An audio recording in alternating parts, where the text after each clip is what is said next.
बिस्मिल्लाहिर्रहमानिर्रहीम। अस्सलाम वालेकुम। आप देख रहे हैं हमारा यूट्यूब चैनल। इस वीडियो में हम आपको बताएंगे हिंदुस्तान पर हमले। जयपाल से मार्का आराई।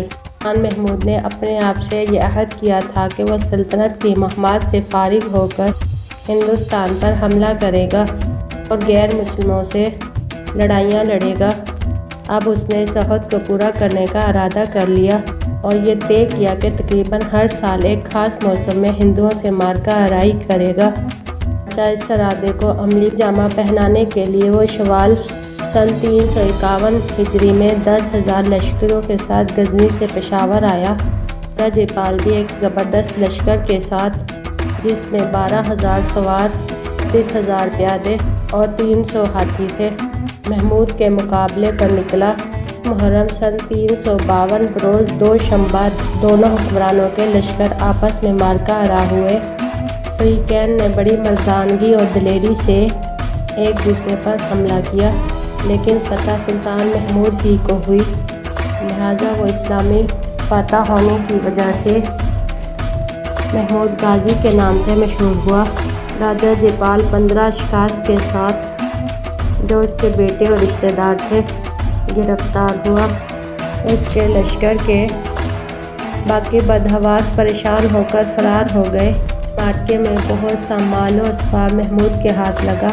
बहुत सी दूसरी अशिया के साथ 16 जड़ाऊ माले थे, दियों के गले से उतारकर महमूद की खिदमत में पेश किए गए, जिनमें से हर माले की कीमत दियों के अंदाजे के मुताबिक 1,80,000 दिनार थी। सुल्तान महमूद पेशावर से पहंदा के किले में गया और इसको फतह करके इस्लामी मुमलिकत में शामिल किया।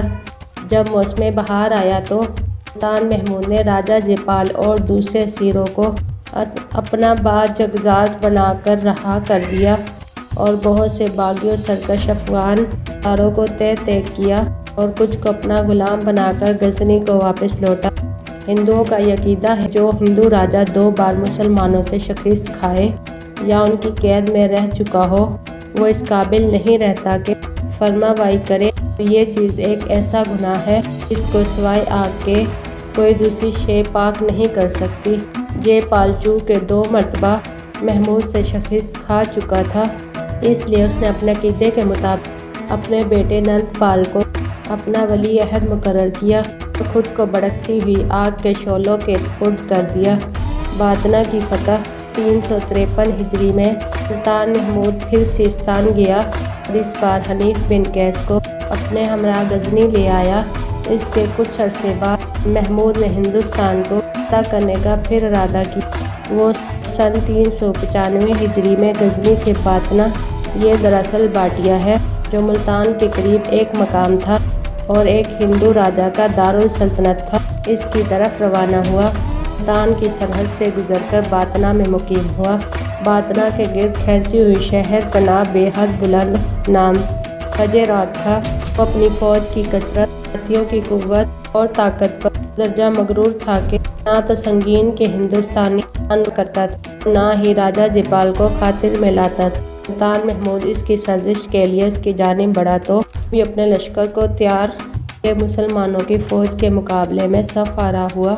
में ज़बरदस्त जंग हुई, तक बाज़ार जंग गर्म रहा। दोनों तरफ ने गलबा जंग हासिल करने की कोशिश से उखड़ने के आसार पैदा हो गए। मुमकिन था कि हिंदुओं को फतह याबी नसीब होती कि सुल्तान महमूद ने अपनी फ़ौज में यह मनावी करा दी कि पानी जंग होगी, लिहाजा फ़ौज का हर फर्द, ख्वाह बूढ़ा हो या जवान, जान देने के लिए तैयार हो जाए, दुश्मन के मुकाबले के लिए मैदान में आ जाए। राव को मुसलमानों के इस इरादे की खबर पहुंची।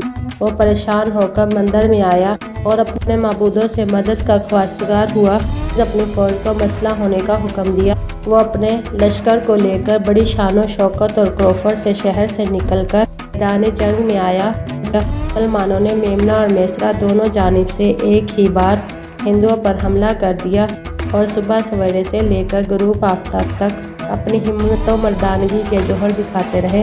अगर फरीकैन के बेशुमार सिपाही इस मार्का आराई में काम आए, लेकिन मैदान जंग से किसी फरीक के पाँव न उखड़े। सुल्तान महमूद ने परेशान होकर गावन ताला की बारगाह में फतह कामरानी की दुआ मांगी اور خاتم المرسلین کا واسطہ دے کر طلب کی۔ اپنے قلب لشکر کو ساتھ لے کر ہندوؤں کے قلب لشکر پر حملہ کر دیا۔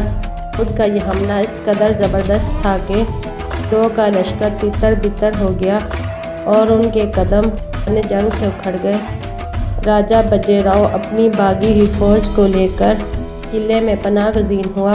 سلطان محمود نے قلعے کا محاصرہ کر لیا اور خندق کو پاٹنے کا حکم دے دیا۔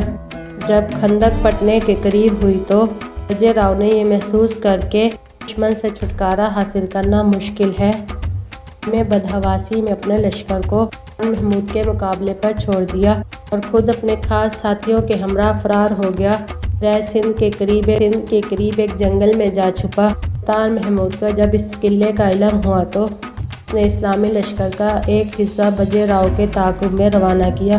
بہادر مسلمانوں نے بڑی سرعت سے اس کا پیچھا کیا اور اس کو چاروں طرف سے گھیر لیا۔ اس موقع پر باجی راؤ کو سوائے جان سے گزر جانے کے سے چھٹکارے کی کوئی صورت نظر نہ آئی اور اس نے پریشانی کے عالم میں اپنے خنجر سے آپ ہی اپنی جان لے لی۔ مسلمان سپاہیوں نے اس کا سر کاٹ کر سلطان محمود کے پاس بھیجا۔ ساتھیوں کو تحت طیق کیا۔ میں مسلمانوں کے ہاتھ 280 ہاتھی بہت سی گراں قدر اشیاء آئی۔ باطنا اپنے تمام مضافات کے ساتھ مملکت میں داخل ہو گیا۔ اگلی ویڈیو میں ہم آپ کو بتائیں گے ملتان پر لشکر کشی۔ ویڈیو اچھی لگی تو لائک اور سبسکرائب کریں۔ شکریہ۔